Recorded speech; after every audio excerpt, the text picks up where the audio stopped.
Take your time, watch my videos, and you can do it yourself. Good day, folks. It's DIY Guy 123 here. Have you ever heard of a vehicle that was written off because the airbag's deployed but there was no other damage? It slid off the road and came to rest in a snowbank rather abruptly, and the airbags deployed, wiping out the interior, but no external damage. I've got a multi-part video series, if you click the description, that talks about how to fix the curtain airbags, the headliner. Got to take the A pillars and the B pillars and the C pillars plastic down, the seat airbags. Then you got to get the seat belts rebuilt, because in modern vehicles, when the airbags go off, there's a charge in the seat belts that also goes off, which locks the seat belt. They no longer retract. Once the airbag control module has deployed airbags, the data is locked and it needs to be either reset or replaced. Getting that airbag control module out of the vehicle is tricky. I actually broke off a bolt trying to get the center console up, so I had to drill and tap it. It was just harder than it should have been. Once I got everything repaired, I used the OBDII scan tool to clear all the codes. I fixed this vehicle for less than $2,000 in parts and repair services. With no further ado, I'm going to start queuing up the videos one at a time to show how to repair this vehicle. You can either jump to that stage in this video or click the links in the description below for the specific video that you're searching for. How to remove the headliner. You might need to do that for a variety of reasons. Maybe you want to change it out for a different color, maybe it's damaged, maybe you need to change the airbags, or there could be some other reason.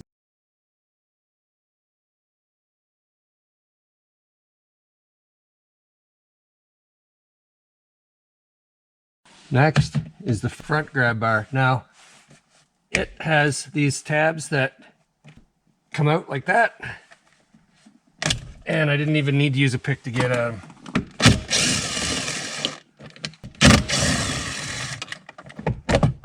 And now you can't just pull this and drag away with it because there's a speaker connected. I like to take this guy and just kind of release it and set it up there. And I set it with the smooth surface down so you don't permanently dent your leather trim if you have leather. And that gives you access to everything you need.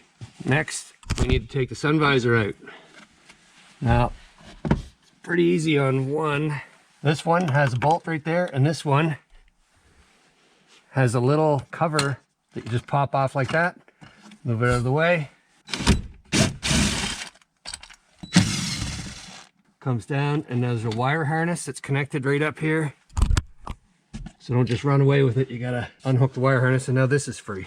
So I'm going to start you in the rear passenger compartment, and there's a coat hook right here that we need to get off, and you need a pick tool for that. So we're going to put our pick tool right. It's actually supposed to hinge right there, but this one pulled off. And it takes a T20 screwdriver to remove it. And I've got it already off here, but there's a cover that went over the seat belt. You take that cover off and pull the bolt out. And that's going to let you get this piece off so you can free up the roof headliner. And to get this off, you may need to take this vertical piece, but basically it has pop pins. It comes just away from the pillar. It helps to move the seat in and out of the way. Before you can take this part behind the seat belt away, you need to remove the grab handle and pull this whole piece off. I'm going to start here and work my way all around.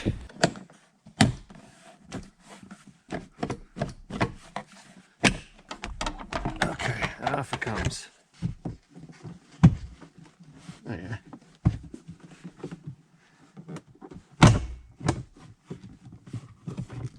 Okay, so far the worst part about the whole project is getting this driver's rear seat down. So there's this little clip that's supposed to have a hook or something on it to release that.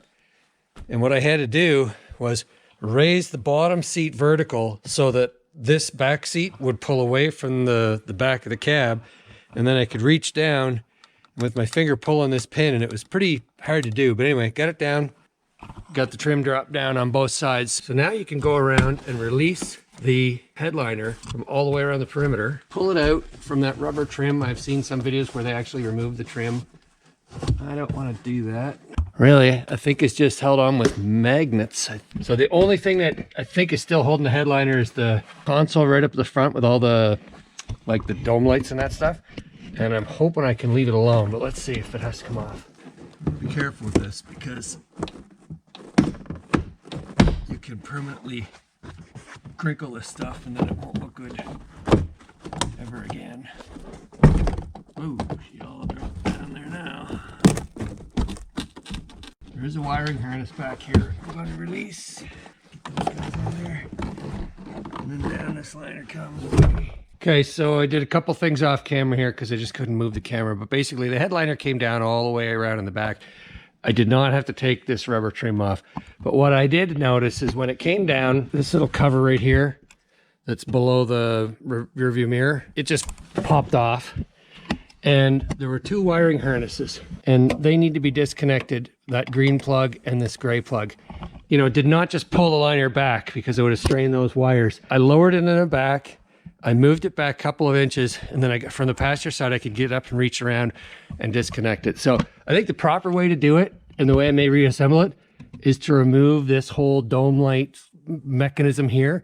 And that way I think you can probably reconnect those in comfort. But anyway, that's not the way I did it. I tried to get that off from the inside and it just didn't want to come off. So I did it this way. But yeah, the liner's down and we got to get it out and we'll get our airbags changed.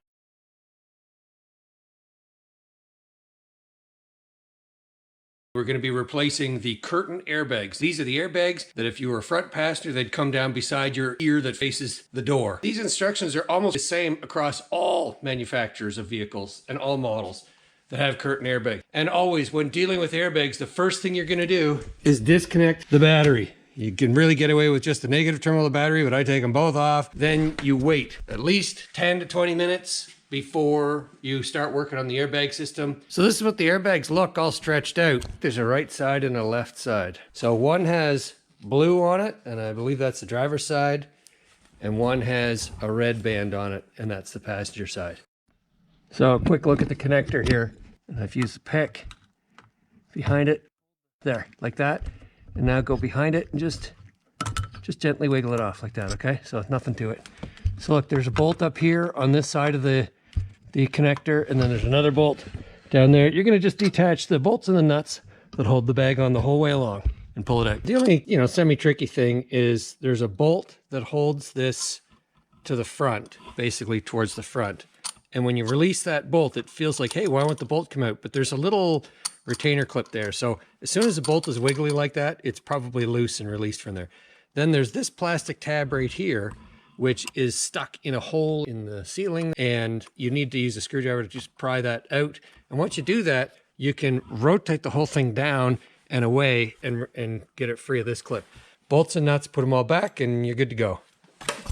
The trickiest part of this whole job so far is you remove this piece of foam that's in there, and there's a bolt way down there that basically this cord connects to right here.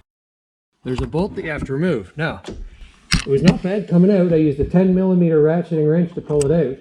But to get it in, you can't get your fingers down there while you have a wrench in. So what I figured about doing is I take a long pair of needle nose pliers straight to go down and hold the threaded side of the bolt. And I have a 10mm ratcheting wrench on this side. So I hold this and I use the ratcheting wrench. Once I dropped the ratcheting wrench way down there, but due to the grace of God, it came out down here and I was able to get it. So anyway, that's the trick. If I didn't have 10mm ratcheting wrench, don't even attempt this.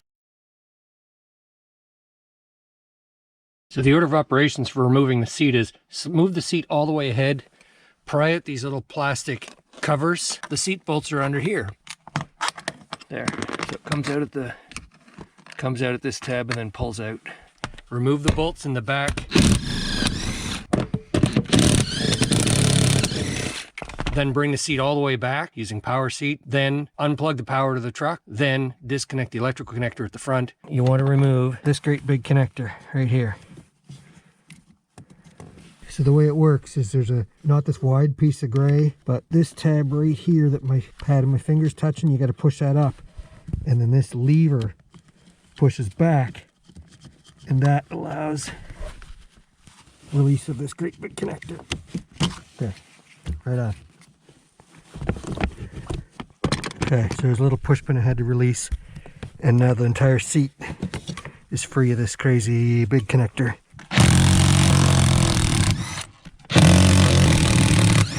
When you're done at the front, then carry it out. To get the seat cover off, I found it helpful to lean the seat up against the wall. Then you're going to disconnect this connector right here and this connector right here. And once they're disconnected, you can pull away the grommets that hold this wire harness to a plastic mount. Both of these are the same. You have to pull that grommet away. And then you can remove this elastic right here that goes over that hook. And after that, you can swing this piece up out of the way. So I'm going to do that and I'll be back. You need to hold the bottom one that way. Use a hook. There we go. There. Right, so now since we've undone the zipper, this can fold up, but you'll get to a spot where you get to this yellow spring mechanism. And it is hard to see. I'll show you after I get off. There's a part that I need to unclip right there. And right here. And there might be another, yeah, and there's another one further in that I'll show you after. Okay, so this is what they look like right there. Before I fold it over here, we want to get these out. They come out with a long screwdriver. These are the headrest holes, brackety things.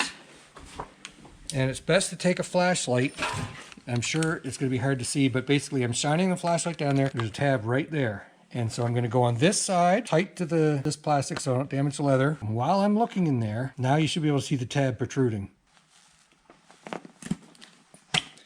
There. So it was this tab that I was pushing on. That's the locking tab. So I pulled that up and now we have the same thing on this side. Okay, back to where we were. Okay, now you can take the seat back and make sure you have the zippers up as far as they'll go. And you've got this up and out of the way. The heated seat connector. Slide the electrical connectors up and out.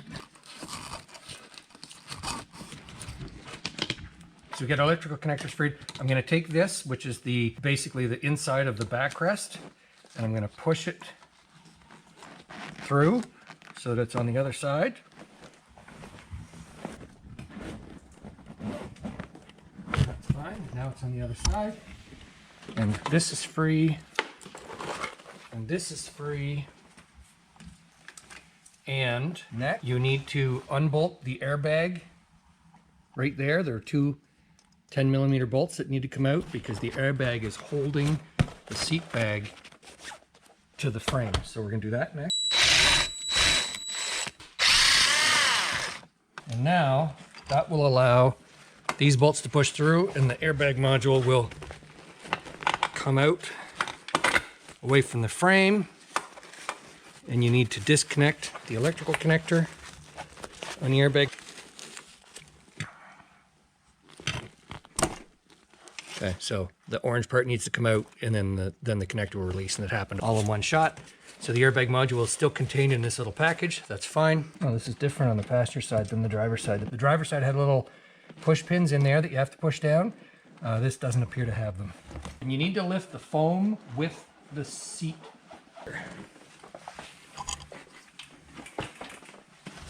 And that's how you get the seat back with the foam. But now, to get the foam out of the seat back, there are several types of attachments for upholstery or leather, whatever it is, to hold it to the foam. And if you don't have these in place, the upholstery will come away from the foam. There will be like an air gap there, then you sit in and it'll go whoosh and squeeze the air out.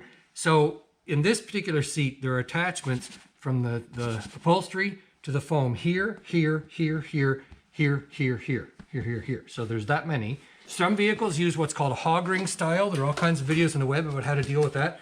This car, it uses a different type of clip system that I'm going to show you. And you need a fine screwdriver to get them apart. It's actually going to be easier to show once I get it apart. So this rod right here is attached to the seat cover. And then you have these orange clips that are embedded in the foam. And it's basically, it works like this.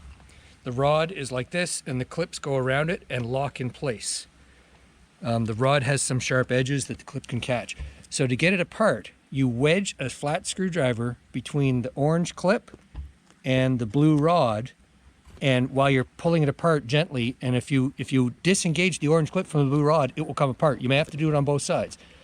And so I've done it on one end, or one clip, And I'm just gonna work my way back down. And I used to think that these were a pain, but when I put it back together, it went together so easy. I'm like, yeah, I see the wisdom. This is way better than hog rings. So I'm looking down in there. You wanna have good lighting, and there's that one, and then this side.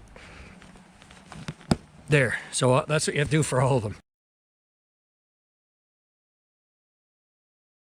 When the airbag blows out, it's going to tear this seam out. Every manufacturer makes it a little different, but in this case, this particular seat, that's where it would tear out. Some vehicles have a plastic cover that will blow off. This seat cover right here is over $1,000, where it's all leather and it's the top trim level. So you're going to have to decide for yourself what you're going to do, if you're going to get someone to fix that, or if you're just going to replace it, or buy a whole used seat, or buy a used seat cover. So I've got a quick tip for you when you're reinstalling the airbags. If you see the one on the right, it has a different looking connector than the one on the left. And I thought that the airbags that I ordered were not for this vehicle. And I went to connect them in the seat, and of course the wire harness in the seat wouldn't plug in. And it took me a little while to figure this out, but what I realized is there's this little plastic adapter that'll fit right in there and snap in place. And when you snap it in place, now this looks like that. Well, what happened there? Well, the thing was, this little adapter stayed with my seat harness when I took my old airbag out. But when the parts recycler removed the replacement airbag, that little part stayed with the replacement airbag. So when I went to put the new airbag in, it wouldn't connect to the wire harness because there were two of these parts. So anyway, just pay attention to that and don't panic if they don't seem to fit together right away. When it comes to putting the airbag back in its sleeve, this is the sleeve here that's attached to the seat cover. You want to stick the airbag in and don't throw it in all the way and then bolt it down. You first need to connect this wire harness. So I'll plug it in like this, and when the yellow harness is attached all the way, push the locking pin in. So now that shouldn't come off there very easily. Now that you have this in place, you can slide the airbag further in the sock, get the bolts to protrude through the holes in the sock, and put the studs I should say, through the frame, and then bolt it from the back. So let's do that. Okay, so there are two nuts that go on with 10mm heads, and then they get torqued to 6.2 Newton meters. Now your vehicle may be different. It is important to torque that properly, because the torque on these studs is what grips that sock that is supposed to explode open after the bag inflates. I'm gonna tighten it up here and then torque it here.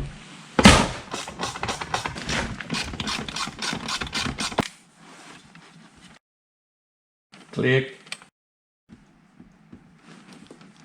So those are tightened up and torqued up, and now this seat back is ready to go back on. You open the front passenger side door and put your hand underneath this piece of trim and just pop it up and pull it out of there. And the same thing in the rear passenger side door. Get your hands under, pry it up, pull it out. And to remove this silly seatbelt cover, so at the base of the seatbelt there's this rubber doodad right here. Just kind of wiggle that up out of the way. And these things, this is how they install. They hook in at the top and snap down at the bottom. So to remove it, you just do the reverse of that. And then pop this trim piece up and out and up, and then you can bend the seat belt down like this and pull the trim right out. Like that. Once you've got the trim pieces off and out of the way, use a pick and pull up on the orange tab, and then you can remove the yellow connector. Do that on both of the connectors here. And then use a 15mm socket to remove these two bolts. And take notice, when it's installed properly, this tab is up inside the pillar, and this black tab, which is part of this metal right here, comes down behind that silver bracket and protrudes up here. I'll give you a good look at that. That's how it's supposed to look when it goes back in. Use a T50 Torx bit to remove this bolt right here. And in order to get at that, you need to take a plastic cover off. So that's how the seat belts come out. And these two bolts down here and that Torx bolt at the top, on this vehicle, they were 30 foot-pounds. Check your manufacturer. After your airbags have been changed, you have to reprogram the airbag control module. And to remove that center console, you need to pop this piece of trim off on the passenger side. On the passenger side, it just popped off. On the driver's side, there's the same thing that pops off, but there's a screw right up near where your right toe would be. To remove this trim piece right here, I took these little brackets out in here, this trim piece, and it takes a Torx bit screw. So that comes out after the screw's out, and there's another one here. I don't know if they needed to come out. Can't remember for sure. And then after that, this whole piece right here pivots up towards the back of the vehicle. And once you get it up and up here, we'll need to move the shifter out of park to be able to lift it up. So I'm going to show you where the pop pins are. 1, 2, 3, 4, 5, 6. So these are around this area. So after they get popped, you'll pry it up gently, and then you're going to pull it straight back.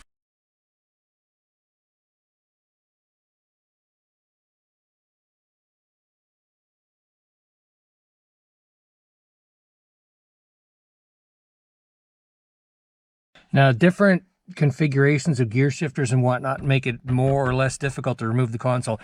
I couldn't remove it, so from the back seat, I've raised up the console and put a piece of 2x4 and a 1/2-inch piece on top of that, just to give it enough room for me to work. And you can see there is the module, and it's got a couple of connectors that you need to release, and the last thing you do is unbolt it. So you release both connectors, and this is the critical piece. You make sure your battery's been disconnected. You release both connectors, and then you unscrew these 3 bolts. And it's actually a stud, so it's a stud and then there's a nut on top. If the nut comes up and the stud stays in the truck, that's okay. But in my case, all 3 studs come out, and then you can remove the airbag module like this. Now, one thing I'll point out is when I pulled it out, there was a whole lot of dust on the floor right there. And if you examine the airbag module, there's corrosion here. When I put it back together, I'm going to use some dielectric grease connecting between the two of them. Now, dielectric grease is an insulator, but the clamping force of this bolt will basically clamp this to chassis ground and prevent any more corrosion in that area or slow it down. And I'm also going to take a wire wheel and clean that corrosion off there so that it's a very good fit. Now you have your airbag module out. Well, I never would have guessed I would need a drill, a punch, and a screw extractor, and then a threading tap to get a broken bolt out of this center console. But here we are, because it was Loctited in place. Come on, Ford, you can do better. And here we are, tapping it out. Good as new. I'm not gonna lie, I'm pretty nervous right now. I've got all the airbags back in, the seats back in, the seats hooked up, the seat belts hooked up, everything's back together as far as I know. Got my scan tool hooked up. I'm gonna wake this computer up. I do have my seat back all the way, just in case. Seems to be okay so far. We're gonna go through an auto scan with this thing and see what it has to say. Ford USA, automatic scan. Now, before I even did this job, there were several faults related to low power. And I think that's because at one point the battery was discharged. So I'm basically gonna go through a full scan. I'll record the results, and then I'll clear every code and then cycle the ignition off and back on and see what it does after that. After clearing the codes, I rescanned all of the modules, and you can see they're all green, including the one related to restraint control module, ABS, that had a problem. And then there's one around airbags. And so they're all green. So I'm super thrilled about that, but I haven't started the vehicle. So I'm gonna turn the ignition off, and now I'm gonna start it. And the airbag light went out. Sweet! And if I put my seatbelt on, seatbelt light goes out. Awesome. No lights. Well, who would have thought that an airbag replacement job and seatbelt repair would require drill and tapping and threading to extract broken bolts? This has been quite a learning experience for me. I'm a pretty advanced do-it-yourself guy, and this was a bit nerve-wracking at times, not so much because of airbags and the risk of them going off and so on, but little plastic trim and little tiny screws that could get cross-threaded, you know, not wanting to damage the headliner, things like that. But in the end, we got it. Take your time, watch my videos, and you can do it yourself.